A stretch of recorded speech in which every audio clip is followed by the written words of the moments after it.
اگر میخوای در مالت برکت ایجاد بشه، میخوای در فرزندانت برکت ایجاد بشه، میخوای در کشت و زراعتت برکت ایجاد بشه، میخوای رحمت خدا سرت بباره، میخوای گناهانت مورد بخشش پروردگار قرار بگیره، میخوای نعمتهای گوناگونی از جانب الله بر سرت بباره، استغفار را برای خود لازم بدان.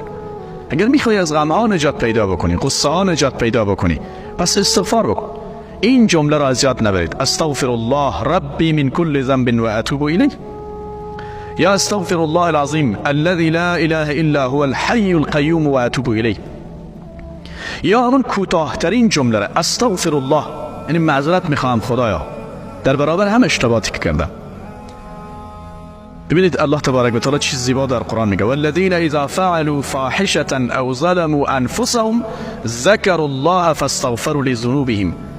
کسی یک عمل فاحشه را انجام میده، یعنی خدای ناکرده مرتکب زنا میشه، بعد از انجام عمل زنا متوجه شد که من خالقی دارم کو بخشاینده است. الله میگه در قرآن ذکر الله، الله به یادش میاد، فاستغفروا لذنوبهم، میره وضو میگیره، میاد به صلاح جای نمازش انوار میکنه، دو رکعت نماز میخونه و استغفار میکنه، از خداوند معذرت میخواد.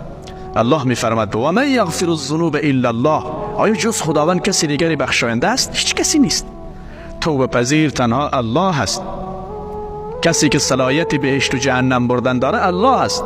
ما چی کنه به قضاوت بکن؟ ولا نمیفهم تو رو خدا نمیبخشه و گناه تو از حد گذشته؟ این دیوانگی است.